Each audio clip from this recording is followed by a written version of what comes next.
Hello guys welcome to my channel banking awareness.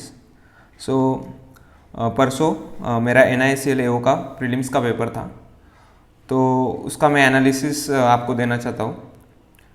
तो total 300 vacancies थी paper के लिए, और उन्होंने बोला है कि वो 1:15 इस रेशियो में सिलेक्ट करेंगे। ओके, मतलब 4500 बच्चे सिलेक्ट होंगे। अगर हम SBI PO और कंपेयर करते हैं IBPS PO, तो ये वैकेंसी बहुत कम है। So it is obvious thing that merit will go up. Okay, तो उसमें मेरे अटेम्प्ट क्या हुए, तो मैंने जो कट ऑफ देखा पिछले साल का 80 था। ओके, मोर देन 80 था। तो मुझे इस बार लगा कि अगर अपने को एग्ज़ाम पार करने का है तो कहीं पे 85 प्लस तो अटेम्प्ट चाहिए ही। लेकिन जब पेपर में गया तो मेरा थर्ड शिफ्ट था, तो पेपर में गया तो थोड़ा मुझे 85 करना एक हार्ड चीज़ लगी। मतलब अब अपन एक्सपेक्ट कर सकते कि कहीं तो भी मेरिट 75-77 के अराउंड रह सकता है अनरिजर्व कैटेगरी के लिए, इन माई ओपिनियन। ओके, वो बहुत नीचे भी नहीं जाएगा क्योंकि 4500 बच्चे सिलेक्ट होंगे, तो ऐसा कुछ नहीं कि वो बहुत नीचे चला जाएगा, तो ऐसी भी बात नहीं है। तो मेरे अटेम्प्ट क्या रहे, तो गाइज मेरा एक इंग्लिश अच्छा सेक्शन है मेरे लिए, मतलब मेरा स्ट्रॉन्ग सेक्शन है। तो इंग्लिश में मैंने 29 अटेम्प्ट किए।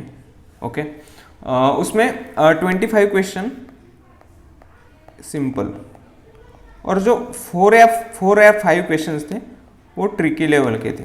ओके, सो ये 4-5 में ऐसे चांसेस है कि 1 या 2 गलत हो सकते हैं। ओके, तो ये मेरा इंग्लिश सेक्शन था। रीजनिंग मेरा एक अच्छा सेक्शन नहीं है, मतलब ऐसे आउटस्टैंडिंग नहीं कह सकते, एक ठीक ठाक है। तो उसमें मैंने 31 अटेम्प्ट किए हैं रीजनिंग सेक्शन में। मुझे नहीं लगता उसमें कोई गलत होगा। एक सिटिंग अरेंजमेंट का था, लीनियर लाइन 3 मार्क्स का, वो मेरा रह गया। ओके, और क्वांट में मेरे 22 अटेम्प्ट्स हैं। सो गाइज क्वांट ये मेरा स्ट्रॉन्ग सेक्शन है, पर थोड़ा पेपर में मुझे एक लोडिंग का इशू हो रहा था। वो जब मैं नेक्स्ट क्वेश्चन पे जा रहा था वो सिस्टम 3 या 2-3 सेकंड का लोड ले रहा था बीच में, तो मेरा वो थोड़ा टाइम खराब हुआ वहाँ पे, क्योंकि मैं वो क्वेश्चन सर्च कर रहा था, वो मुझे मिल नहीं रहे थे जल्दी। तो मैं 3 या 4 क्वेश्चन कम रह गया, और मुझे लगता कि मेरा ऑप्टिमम लेवल था 25 या 26, जो कि मैं 4 क्वेश्चन कम रह गया उसके कारण। सो गाइज मैंने टोटल 82 अटेम्प्ट किए हैं। ओके, और उसमें मेरे 2 या 3 रॉन्ग हो सकते हैं, और 4-5 भी हो सकते हैं। वो पेपर है, वो इतने अटेम्प्ट रहते हैं, कुछ भी हो सकता है। उस टाइम अपन का क्या सिचुएशन है और अपन क्या टिक करके आए, वो भी मैटर करता है।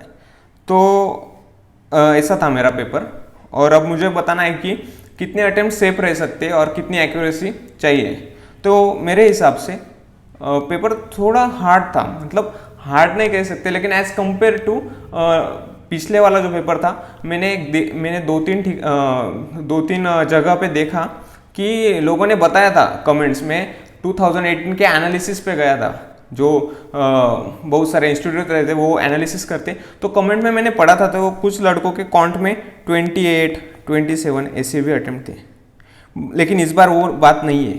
तो मुझे ऐसे लगता है कि इस बार जो अपना मैथ का 3-4 मार्क्स तुम माइनस कर लो, जो कट ऑफ था 80 या 81 का कट ऑफ था, तो मुझे लगता कि 77 ये कट ऑफ हो सकता है अनरिजर्व के लिए, और वहीं पे OBC के लिए 74 ये कट ऑफ मैं प्रेडिक्ट कर रहा हूँ NICL AO प्रीलिम्स के लिए।